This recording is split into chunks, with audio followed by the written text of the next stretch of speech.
فيا ده عقلي مس عالية في مكاني وصفي أول ما تقارنش في يوم بناس قبل الجميع يتنادى اسمي وده الطبيعي عشان أنا مش نسخة تانية أنا درجة أولى وسابقة عصري ب 100 سنة. أنا عالجميع انزل خطر عاجزين قصادي عن الوصول من حد عنده الجرأة ينكر قيمتي يتفضل يقول بطلع لفوق وانجح واروق وصولي أزمة لناس كتير بزرع تعب واحصد مكان عالي والسما بيكبر نصيب.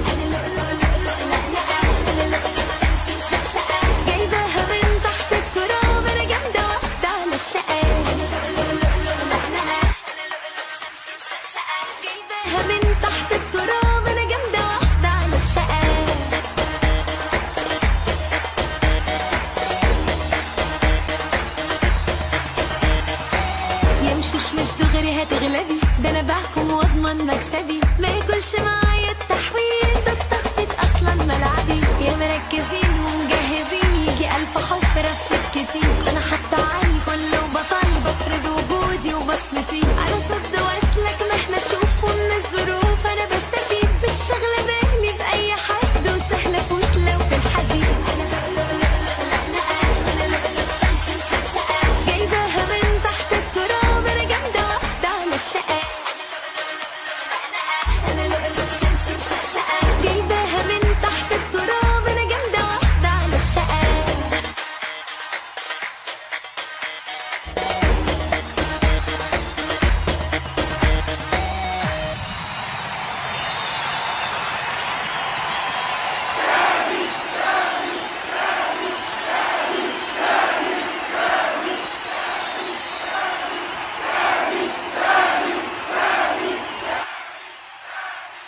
البنت دي كفايه عليها قوي.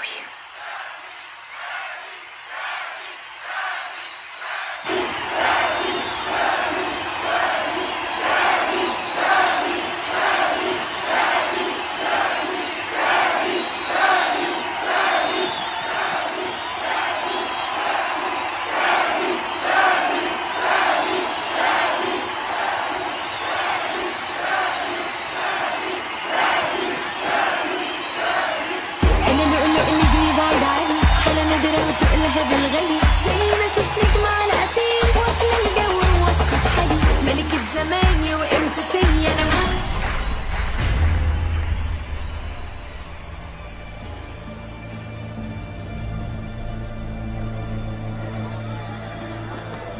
مين اللي قطع النور والصوت؟ فين الامن؟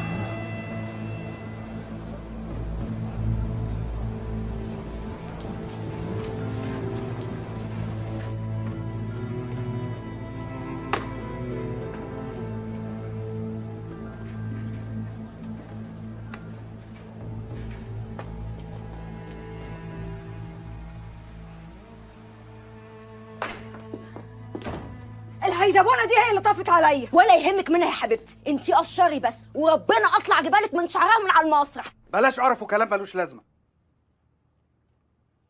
انا عارف ان هي اللي عملت كده، بس احنا خدنا اللي احنا عايزينه، وانت شفتي الجمهور اتجنن عليك ازاي. ما هي نزت غل لما شافت الجمهور عمل معايا ايه، وديني ما هسكت لها. نزت؟ دي مش خناقه يا لؤلؤ، انسي شغل العيال ده. ياما هنشوف، ده احنا لسه على الباب. امال لما نخش جوه هتعملي ايه؟ لما نخش هقفل الباب ومش هدخل حد ورايا يا مجدي. قسما بالله ما هدخل حد ورايا. هيحصل والله العظيم هيحصل، بس بالعقل. اطلعي معايا شوفي كم القنوات والصحفيين اللي مستنيينك بره. القنوات والمجلات والسوشيال ميديا مش هيتكلموا غير عليكي. والله العظيم يا لؤلؤ انت اللي كسبانه في الحفله دي. اللي ياخد على قفاه ويقول انا كسبان يبقى بيخم نفسه. القفا لو ما تردش وقتي صوت طرقعته ما بيتسمعش. قفا ايه وطرقعت ايه؟ ايه اللي انت بتقوليه ده؟ خلاص يا مجدي، روح انت ظبط الصحافه والتلفزيون، انا هعدل المكياج بتاعي واجي وراك. لؤلؤ مش عايز عك وحياة امك. عيب عليك.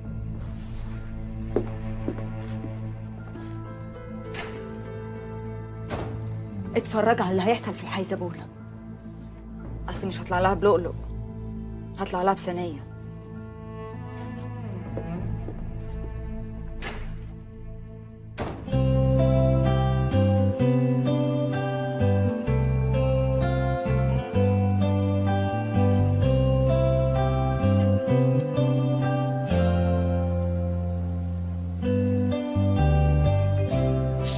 شايفك حبيبي في كل حاجة تشوفها عيني، وكأني جنبك لسه بسمع ضحكنا، حتى المكان اللي جمع بينك وبيني مشتاق لنا، مشتاق لأيام حبنا.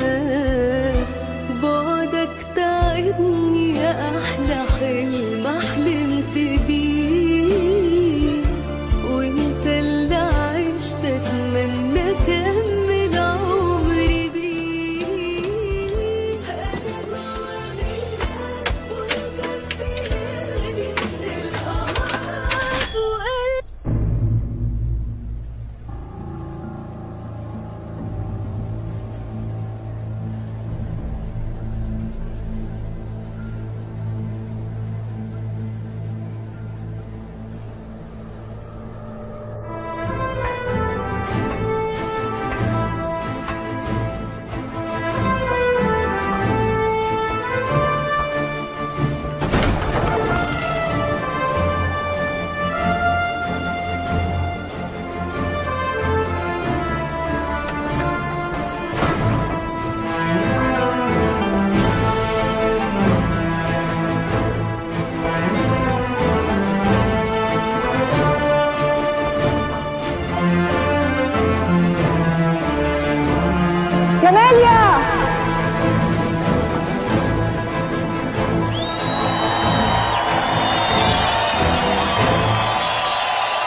اللي طفى عليا طفى عليكي.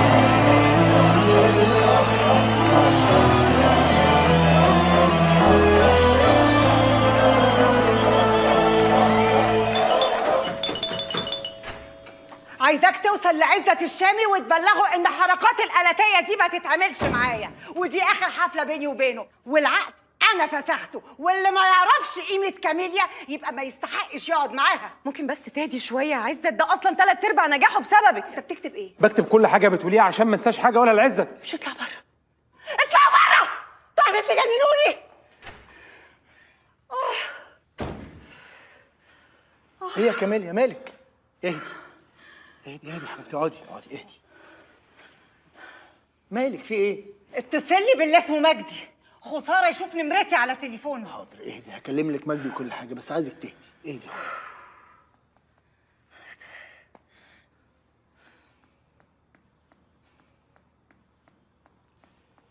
ما بيردش يا ستي. خليه سارح ورا الجربوعه بتاعته، خليها تنفعه. انا واثقه 1,000,000% ان هو اللي زن على عزت انها تكون معايا في الحفله عشان تبوظها. يا كاميليا ما ينفعش بنت زي دي تعصبك كده. تصدق بقى انا حطيت البت دي في دماغي، واول واخر مره هتقف قدام مايك. السوشيال ميديا مقلوبه بسبب اللي انت عملتيه. حلو، رجعت اركب الترند تاني. ترند ايه بس اللي انت بتتكلمي فيه؟ انا مش عارف الاحق على المصايب اللي انت عاملاها لنا. عزت الشامي كلمني مش عارف يرد على كاميليا يقول لها ايه، وكمان جوز كاميليا منير كلمني برضه مش عارف ارد عليه. انت لبستينا في الحيطه يا لؤلؤ. على فكره بقى لؤلؤ ما عملتش غير الصح. انت هتزيط انت كمان. اسكت انت يا مروه ما تشعللهاش. اكبر غلط يا لؤلؤ عملتيه في اول حفله ليكي. هي اللي غلطت فيا وقطعت عليا الصوت، دي مخططه لي يا عم. انت والله ما تعرف كاميليا دي كانت بالنسبه لي ايه. ده انا كنت حافظه كل اغانيها من وانا صغيره. تقوم هي بقى تقل مني وعايزه تتعلم عليا؟ لا، انا اللي يحاول يديني قلم اطرقع له على وشه. هو احنا لسه عملنا معاها حاجه؟ انا مش قايل لك تسكتي يا بت انتي؟ اسكت ده ايه؟ ده انا هروح اجيب لها الحاج دبشه ملك السجق يحمل لها ميكروباص من العيال صبيانه ونيجي نخليها ليله سودا على دماغها. خليكي فاكره البت دي هي اللي هتغرقنا. خلاص يا مروه، انا علمت عليها وخدت منها اللقطه. غلط يا لؤلؤ، اكبر غلط. انت كده دخلتينا في حرب مع كاميليا من بدري. يا اهلا بالمعارك، فارس لفارس والميدان واسع، ونشوف مين فينا بقى اللي هيقول اي. هو احنا بنتخانق في الحرب السنج والمطاوي؟ كاميليا دي كانت عايزه ترتب لك حقك تالت ومتلت، لكن اللي عملتيه ده شغل عيال صغيره. اخر مره تتصرفي من دماغك، انت حتى ما عملتليش احترام. لما يكون مدير اعمالك مجدي هلال كوبايه الميه ما تشربيهاش الا باذني. طب ينفع بل ريق بق ميه ولا هتزعل؟ انت هتهزري يا لولو؟ عطشانه. اتفضلي. يا مجدي دي اول حفله ليا، وانت شايف انا كنت خايفه ازاي؟ خايفه؟ ده انت كلتي الحفل. طب عارف ايه اللي قواني؟ كلامك ليا قبل ما اطلع المسرح. انت اللي قلت لي اعتبر الجمهور ده اهلك وعشمتني. عايزني بقى اشوف حد بيحرمني من اهلي واسكت؟ انا ما غلطتش فيك يا مجدي. انت اللي مش فاهم ان انا كل اللي عملته اني سمعت كلامك وصدقته. هاي، مساء الخير عليكم. برافو برافو، كنتي هايله عظيمه بجد. بس الاجمل من نجاحك بقى اللي انت عملتيه في كاميليا، كان قلم الصراحه. سامع الكلام؟ اهو زمان البلد كلها بتقول الكلام ده. مالك يا مجدي؟ داليا،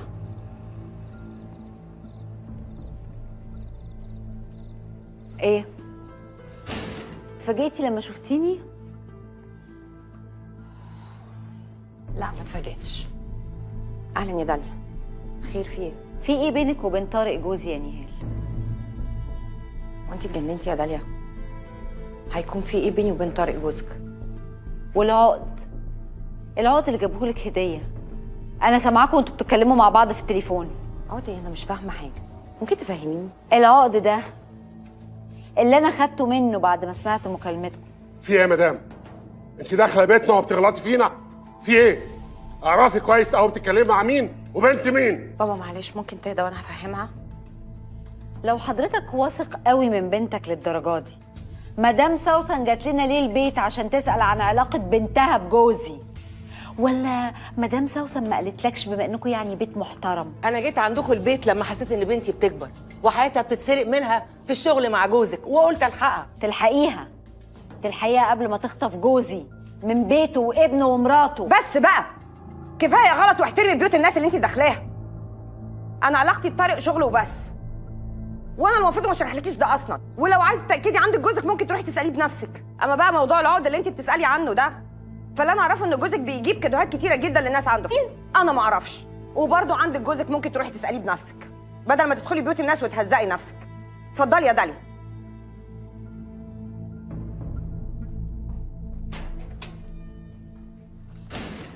طبعا انا ما رضيتش اشترك في الحوار الرخيص ده، والحوار الرخيص ده اللي دخلني فيه للاسف اهل بيتي.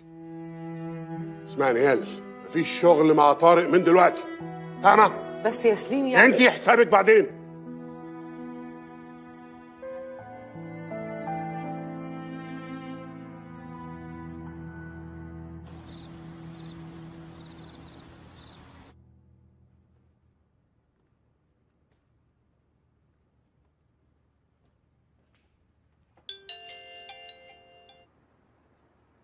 الو. الو. ايوه مين معايا؟ مين؟ مش عارفه صوتي؟ في الحقيقه مش واخده بالي، مين حضرتك؟ ده انت المفروض تبقى حافظه صوتي. في الحقيقه مش واخده بالي، مين حضرتك؟ ده انت المفروض تبقى حافظه صوتي صم. ده انت سمعتيه كذا مره في اغنيه واحده بس. هو انت عايزه ايه؟ بقى انا متصله اشكرك تركبي لي وشي وترفعي كتاف عليا. ايه ده؟ ايه الاسلوب اللي بتتكلمي بيه ده؟ عايزه ايه انت يا لؤلؤ طق بق وريفر، مش فارق. بس انا عايزه اقوله لك بقى، اللي انت عملتيه معايا ده كان غلط خالص. لسه بدري عليكي قوي عشان تعرفي تلعبي مع الكبار. الكبار دول اللي كانوا متسقعين، ولو مش فاهمه يعني ايه متسقعين اترجمها لك. يعني كانوا مركونين في الاوضه يا ابله، وما سمعتش يعني الجمهور بيندههم عشان يطلعوا يغنوا. انا ما سمعتش الجمهور غير وهو بيقول تاني يا لول، مره كمان يا لول. وعلى العموم دي حفلتك وده جمهورك، فقلت اتصل اشكرك على الجمهور اللي خدته مني، ده عشان اوريك انا اصيله قد ايه. يا استاذه يا اللي بتقولي على نفسك نجمه، النجوميه دي ليها رول تايب and it's not your type. كل دول اجيبهم بصباع رجلي الصغير. يا مش قادره افهم طريقه كلامك، مش قادره افهمها. بس اللي احب افهمهولك حاجه واحده بس، ان انت هتبقي صاحبه الاغنيه الواحده، يعني يومين وهتتنسي. طب يبقى هاتي كرسي واقعدي اتفرجي على الايام اللي جايه عشان هتتبسطي قوي. يا كياده، انت جبتي نمرتها منين يا سوسه انت؟ خدتها من موبايل مجدي من غير ما يشوفني.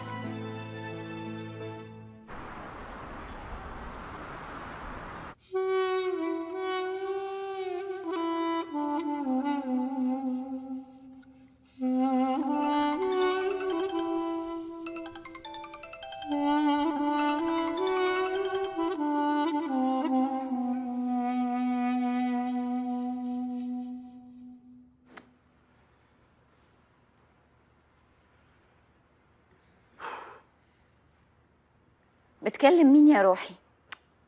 دي نهال، كلمتها 3 مرات وما بتردش. ومش هترد عليك بعد اللي عملته فيها امبارح. امبارح؟ ليه؟ وانتوا اتقابلتوا امبارح فين؟ وانا هقابل الاشكال دي فين؟ رحت لها بيتها. ده ليه رحت لها بيتها؟ ومالك خايف قوي كده ليه على حبيبه القلب؟ اتكلمي عادل يا داليا، رحت لها بيتها ليه؟ رحت لها عشان اسالها نفس السؤال اللي جت مامتها هنا وسالته لك. نعم. وانت ما تعرفيش ايه اللي ما بيني وما بين نهال؟ لا ما اعرفش، ورحت عشان اعرف. بطلي استفزاز يا داليا وقولي لي اتكلمتي معاها في ايه؟ اتكلمت معاها في اللي مش عارفه اتكلم معاك فيه. في ايه بينك وبين نهال يا طارق؟ وما تقوليش شغل، عشان انا متاكده ان اللي بينك وبين نهال اكبر كتير من الشغل. طبعا اكبر بكتير من الشغل. نهال صديقتي وعشره عمري وموجوده في الشركه من قبل ما انا ادخلها. في ايه يا داليا؟ عاوزه توصلي لايه بالظبط؟ وتجيب لها عقد زي اللي انا لقيته ده بمناسبه ايه يا راجل يا محترم؟ ما العقد ده بتاعك. امال ثانكس دي كانت مشاعر وافواره فياضه ولا ايه؟ على فكره انت كداب وبجح، مضيع فلوسك على السهرات والبنات اللي بتجري وراهم. اتكلمي عدل يا داليا بدل ما والمصحف. هعرفك ازاي تتكلمي معايا بطريقتي. انا اتكلم بالطريقه اللي انا عايزاها، وانت مش هتعلمني يا طارق اتكلم ازاي، ومش ههدى لان العقد ده ما كانش ليا. انا سامعاك وانت بتقول لها ان انت جايب لها عقد. ده انت مش بس قليله الادب، ده انت كمان بتتصنطي عليا. واضح ان انت عاوزه تتربي من اول وجديد. وانت بقى اللي هتربيني؟ انت اللي بتجري ورا ستات رخيصه تشبهك يا رخيص. يعني المدام عند حضرتك تيجي البيت عندنا وتغلط فينا، ومش اي غلط، دي غلطت في شرف بنتي. عارف يعني ايه شرف بنتي؟ ومطلوب مني قبل اعتذارك. متاسف يا طارق بيه، اعتذارك مرفوض. طيب ما هو المدام بتاعت حضرتك برضه جات لي البيت وعملت لي شوشره قدام مراتي، ومع ذلك انا قبلت اعتذارها اللي هي ما قالتهوش اساسا. مش كده برضه يا مدام سوسن؟ عموما يا فندم انا داليا بتعتذر بشده وللاسف بس هي اتكسفت انها تيجي معايا. وانا متشكر على اعتذارها، وانا بعتذر بالنيابه عن المدام. بس يا استاذ طارق، نهال سابت الشغل في الشركه. ايه ده؟ ايه الكلام اللي بيقوله استاذ سليم ده يا نهال؟ نهال مش مجرد موظفه عندي في الشركه وخلاص، لا، انا بعتبرها من المؤسسين للكيان. ولعلم حضرتك انا من اول يوم شفت فيه نهال وانا بعتبرها زي اختي. ده انا حتى دايما بهزر معاها وبقول لها جوازتك على ايدي ان شاء الله يا نهال. مش كده برضو؟ بابا انا من ساعه ما اتخرجت وانا بشتغل في الشركه دي وبحب الشغل فيها. وطارق دايما بيشجعني وفي ظهري، عمره ما ضرني. بعدين ما انت عارف انا عارفه من زمان، ده زي اخويا. زي اخوكي؟ يعني هي لو اختك تقبل انها تهان من مراتك بالشكل ده؟ طارق بيه، اخر كلام عندي، نهال سابت الشغل في الشركه.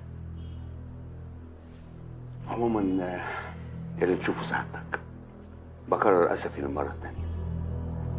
نهال الشركه شركتك، اي وقت تيجي مكانك موجود. بعد اذنكم. انت فين يا اختي؟ ناموسيتك كحلي؟ يما كلميني. قومي. في ايه يا مجدي؟ في ايه يا مجدي؟ في حد بيصحي حد من النوم كده؟ هو احنا مش هنخلص من شغل النسوان ده بقى؟ اتصلتي بكماليا ليه يا لؤلؤ؟ انت نجمة مشهورة ومش فاضية للكلام ده. ده انا اتصلت اشكرها على جمهورها اللي وقف معايا امبارح في الحفله.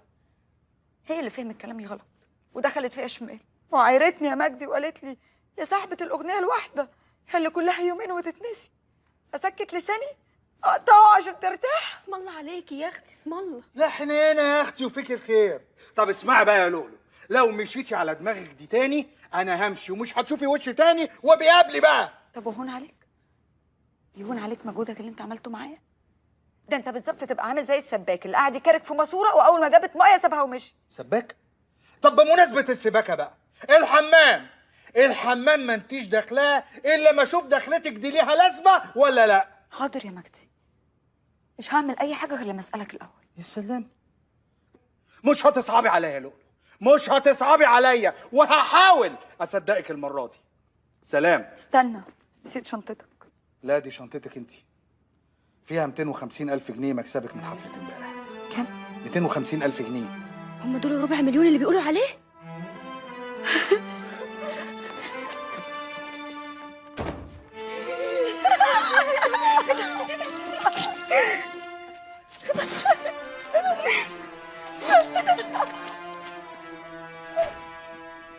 هاي. ازيك يا طارق؟ ازيك يا مجدي؟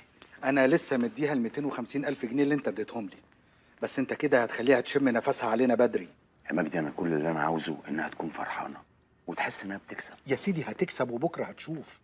مع الالبوم الجديد لؤلؤ هتبقى اهم نجمه في الوطن العربي، بس هنا في جزمه محشوره لو نعرف نطلعها هتشوف حته الماظه. هنطلعها ان شاء الله. هي فين؟ في اوضتها؟ بس ما انصحكش تطلع، هي والمخبوله التانيه لما شافوا الفلوس اتهبلوا. سلام. سلام يا مجدي. ايه يا شامي؟ مش معقول تنزل بمستوى كاميليا اللي تحت كده. احنا زعلانين قوي. زعلانين ليه؟ ومين اللي قطع عليا الصوت؟ ومين اللي قطع عليها الصوت؟ وانا ايش عرفني؟ وانا برضو ايش عرفني اللي قطع عليك الصوت؟ عموما يا ستي نعتبره تكنيكال ايرور.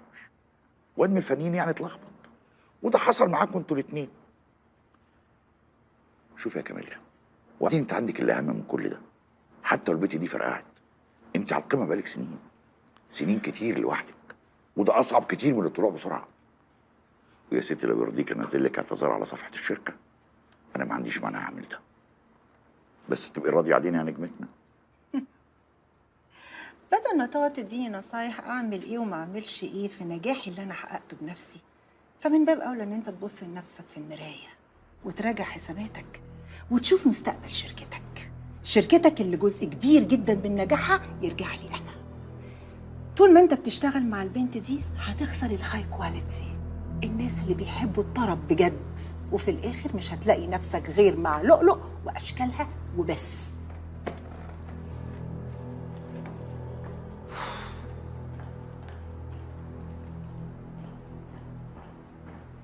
بقول لك يا شامي، نعم. سيبك من اللي انت قلته ده كله. البنت لؤلؤ دي كرباك، بدي هتفرقع وافتكر كلامي. تخصك؟ يا ريت تخص طارق نصار. طارق نصار بقى خلص.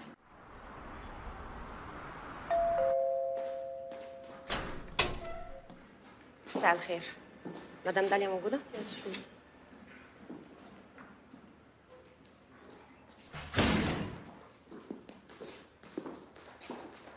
اكيد عارفه ان طارق مش موجود. ايه اللي جابك يا نهال؟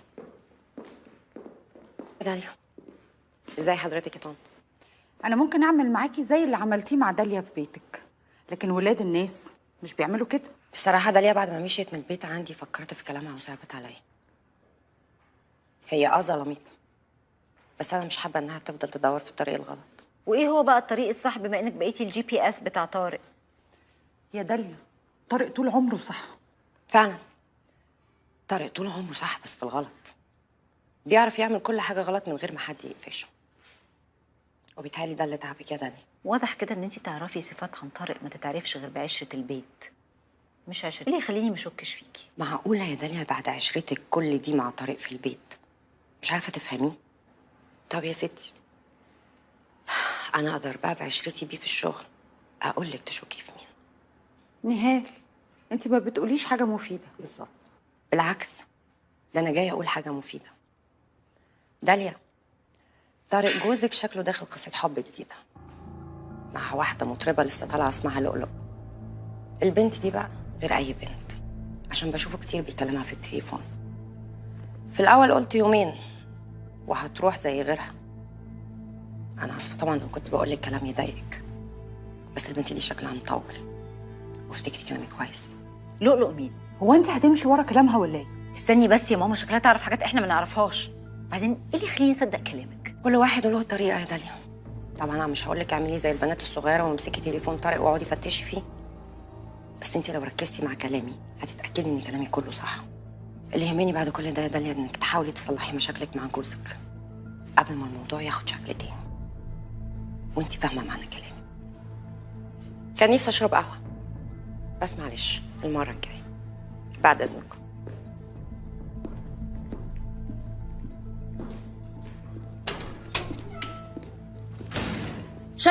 شايفه اللي بتدافع عنه اهو جايب لنا الكلام اهو، اللي يسوى واللي ما يسواش. اهدي يا داليا وفكري، واوعي طارق يعرف اي حاجه من اللي انت عرفتيها دي دلوقتي، لحد ما نفكر ونشوف هيقطع علاقته بالبنت اللي اسمها لؤلؤ دي ازاي، ولحد ما نعرف. حافظي على بيتك يا داليا، حافظي على بيتك.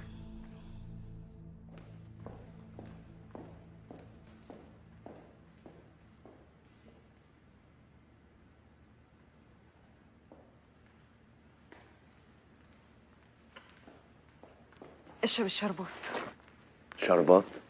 وغلاوتي عندك لا انت شارب. حاضر، اديني شربت اهو، انما ليه بقى شربات؟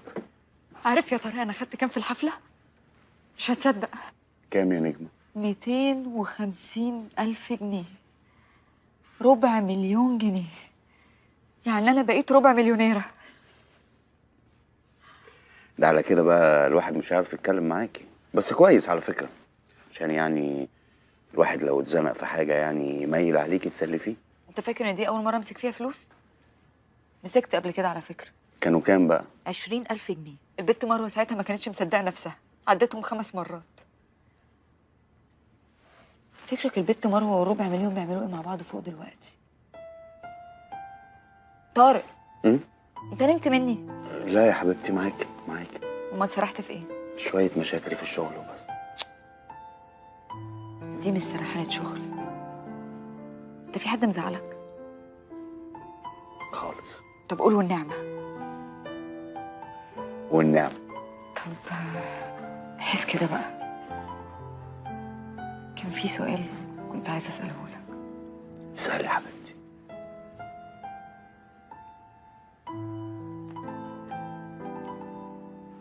انت متجوز؟ وعندي ولد.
بالغالي زي ما فيش نجم على قفيش، واكله الجو وواثقه في حالي، ملكة زماني وقمت فيا، انا مش هفيا، ده عقلي ماس عاليه في مكاني، وصفي اول ما تقارنش في يوم بناس، قبل الجميع يتنادى اسمي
قطع النور والصوت، فين الامن؟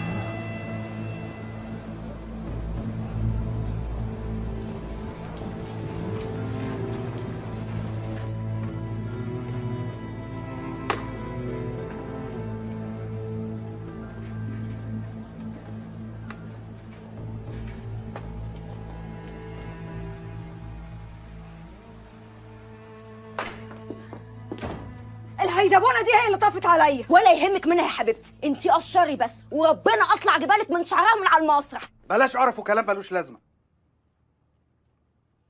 انا عارف ان هي اللي عملت كده،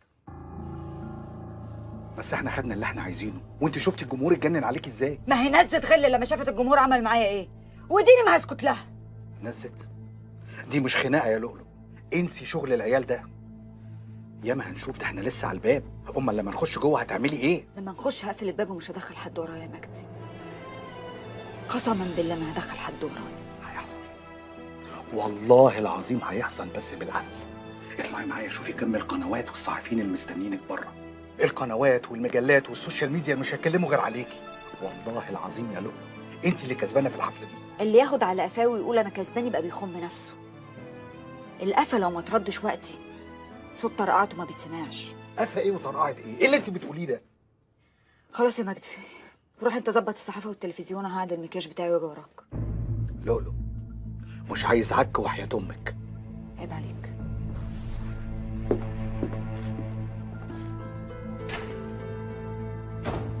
اتفرج على اللي هيحصل في الحيزبونه. اصل مش هطلع لها بلؤلؤ، هطلع لها بثانيه.